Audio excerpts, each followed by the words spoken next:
Welcome to Tending the After. I'm Heather, an administrative guide to the bereaved. I help the bereaved trade corporations for community and paperwork for people. On today's episode, I have a very special guest, and he's going to help us with our next item on the checklist of choosing a funeral director. Hi, good morning. I'm sitting here with Dan Madden of Stark Memorial, of recent internet fame as Dan the Funeral Man on Instagram. Amazing you were able to grab that handle.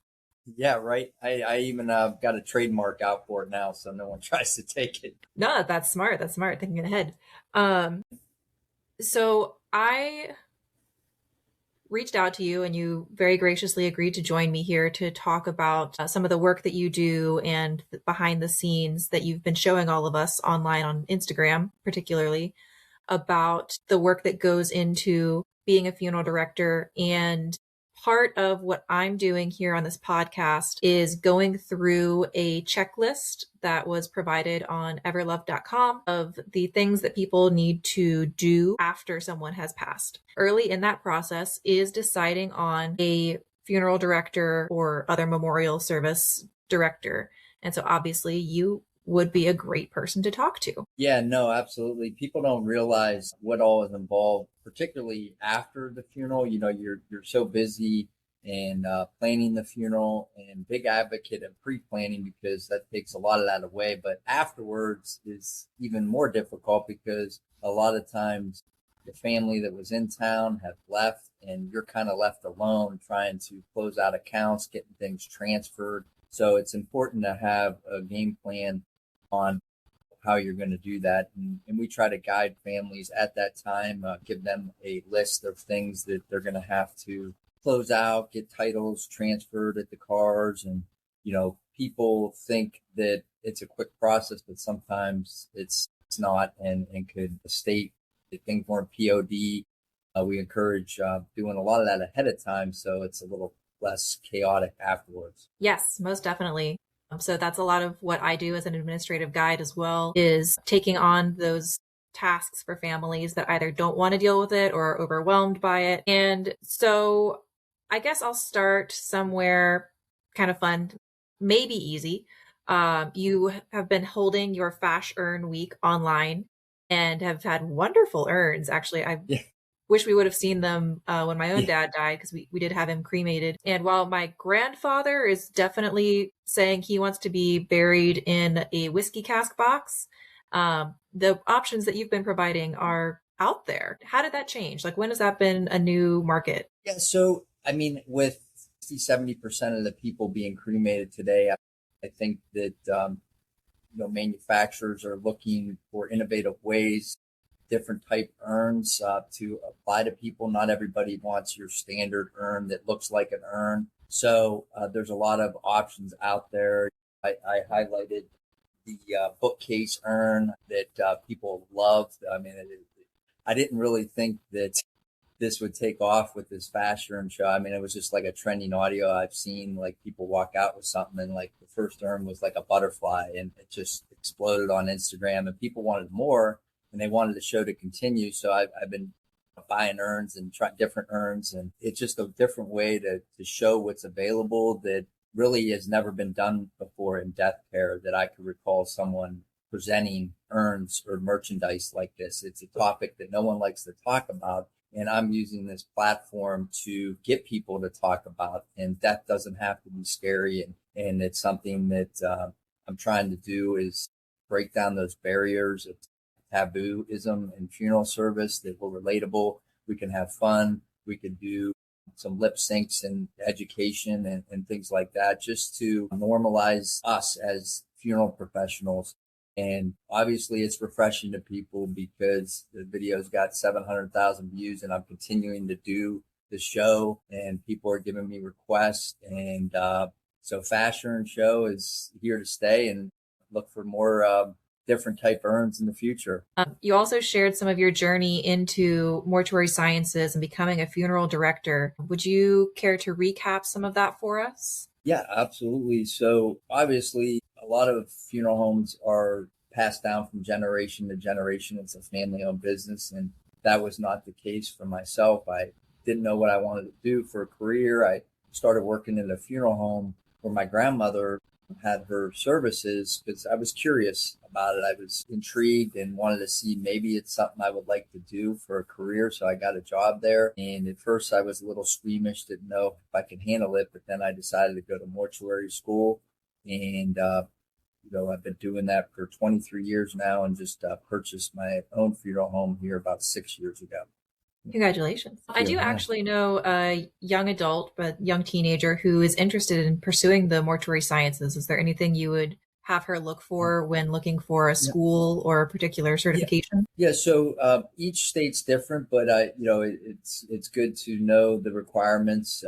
Like in Ohio, they require a bachelor's degree. So I was able to transfer a lot of the credits from the local school to Cincinnati Mortuary School. I got done in about 3 years and 3 months. It was somewhat fast paced. So just understanding what the curriculums, if you have to do some preliminaries before transferring to mortuary school, make sure that those are going to transfer over to the school. And just people that are interested in going into this field, just have proper expectations of what this business is like. I mean, it's not for everybody, and don't get in it for the wrong reasons. I mean, I know that there's this realm that, to be around death, and, there's a lot of goth that like this type of business. And to be honest, it's a lot of work. I mean, it's a lot of different hours, 24/7, 365. Now you have rotations with other directors at bigger funeral homes like myself, but, to make sure that you're in it to help people and just not to be in a fad to say you work at a funeral home type thing. Yeah, I'm taking pride in your work that you do and the service that you provide to people. So thank you for that. So in studying for mortuary sciences and to be an effective funeral director, I'm sure there are a lot of elements that when you decided to go into it, maybe didn't even realize, there's legal components, there's the science, there's the actual physics of working with cremation. As you've been showing some of your, what would you specifically call it? A cremation machine? Yeah, it's called a crematory is like the building the machine's in. The machine itself is called a cremation retort or cremation chamber per se. Yeah, so the science is for those. Yeah.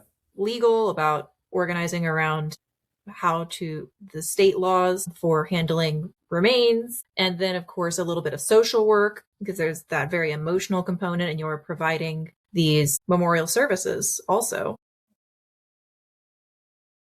Are those all taught as like individual courses, or was some of it on the job? They are. I mean, there is, you have your business classes, you have your chemistry, anatomy to understand the circulatory system for draining deceased blood and entering the embalming fluid in the circulatory system. So you kind of have to have an idea on that. But most of it is going to be, you can't teach empathy. That's something that you either have or you don't. I mean, people can sense if you don't care and this is just the job for you. So I think if you're getting into this field, you have to have a degree of empathy and you have to be a people person.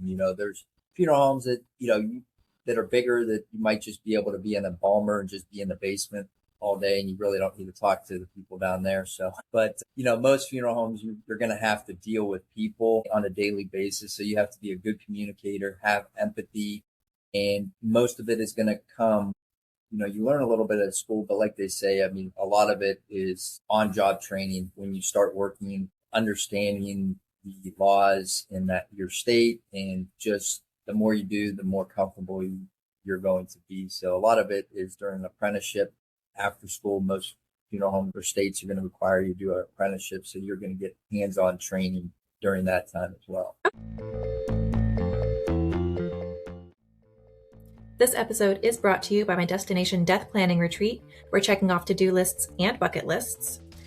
Yes, we'll do the hard stuff like planning for end of life, but we'll also explore the jungle looking for waterfalls, wander around Old Town, and hang out at the beach. It's about finding peace in the process. Join me for the free Peace Plan webinar on April 27th to see how this kind of planning can actually feel freeing. And as a bonus, 5-day challenge finishers who register online will be entered to win a special prize at the webinar. So be sure to sign up and come ready to win. Save your spot at yourjcd.com/webinar. Okay, very cool. And especially because on our checklist, one of the first items is select a funeral home or other provider. That really plays into that empathy element, and kind of selecting you. What do you find tends to be the most important aspect for a lot of the people that do choose to work with you, working with Stark Memorial? Yeah, no.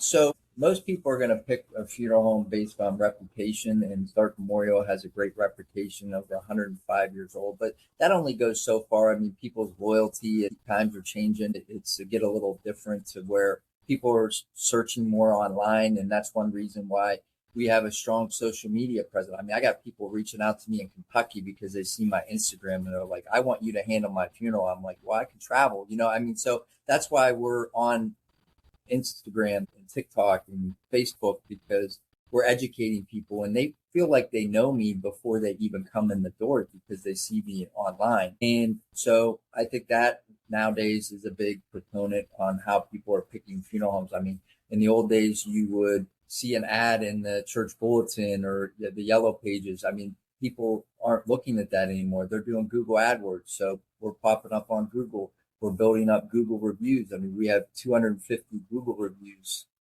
for Stark Memorial. And when people are looking, they're going to see, 4.9 rating, 250 reviews. Competitor has 9 and 6 of them are bad. Who are they going to choose? So, I mean, that's what we're trying to do is just be active in the community and then active online. Okay, yeah, into the 21st century. Yes. Death didn't stop in the 20s. Yeah. Yeah. Right. Exactly. And a lot of funeral homes are just stuck in the old ways of doing things. And I mean, I'm not going to complain. I mean, if they want to continue advertising the yellow pages and all that, I mean, they could go for it, but that's not where our focus is going to be. Definitely. So obviously you're very open to styles of urns and different memorial ceremonies. The laws are different state by state, but particularly in Ohio, have you seen or helped facilitate any more unique burial options like body donations or hydroponics? Yes. Yes. So the aquamation, water cremation is not legal in Ohio. I'm not sure if it will. Actually, human composting is on a bill in Ohio. So it's interesting that made it a bill for aquamation. So we'll see what happens there. We do green burials, and that's the process of, someone just basically no embalming. They're either put in a biodegradable casket or a shroud and just put into the ground just to return to the elements. So we have done that, and that is somewhat of a growing trend. I think we'll see a little bit more of that in the future. One option that I think I talked about is the parting stones. We do offer this quite a bit, and to where you can send cremated remains and they solidify them to more of a substance form. And that way people have a part of their loved one that they can carry around, pass it amongst their family. You'd be amazed that people have their loved ones from 2 generations ago in their closet or garage and they don't know what to do with them. So this is a good option for people to be able to do. Yeah, I've seen lots of different options, as well as lots of, I guess we'll call them what they are, scam options, like being able to be a tree or the mushroom burials. Mm-hmm. What do you find is kind of top of mind or top 3 misconceptions people come in with when they suddenly have a death on their hands and they come to you? So the top 3 misconceptions is particularly with cremation, they think that they just meet with us and their loved one's going to get cremated like that day or the next day. And they don't understand the process that has to go, the necessary paperwork that needs to be done. You can't cremate for 24 hours. You can't cremate until you have a signed death certificate. So that can take 5 to 7 days, sometimes longer. So that would be the misconception. And then misconceptions for us as funeral homes, that we are just out to take advantage of people in the worst times of their lives. And that's the farthest from the truth. I mean, we show options and show everybody what's available, but if they don't want those items, they don't need to get those. But we always like to present all the options, because if people come and say, "Well, I didn't know about that, you didn't tell me." So that's up to them. So that would be another misconception. Yeah. Amazing. You've been great answering all of my questions. Is there anything in particular you wanted to plug or let people know? Yeah, absolutely. So if you're looking for a unique perspective on funeral service, a little mix of education, a little fun with lip syncs, trending audio, maybe a little dancing, join my page on Instagram, Dan the Funeral Man, and TikTok, Dan the Funeral Man. And stay tuned because we're still going to continue to do the fashion urn shows weekly. So there could be some new urns that people would want. And people are asking to buy them. We do have a website, fashurns.com, but I'm going to have a Shopify store linked to all socials, hopefully in the next week or so, with a lot of the fashion urn favorites. So stay tuned for that. Thank you. That's all I have. So for now, good night and peaceful morning. I'll check in again next time.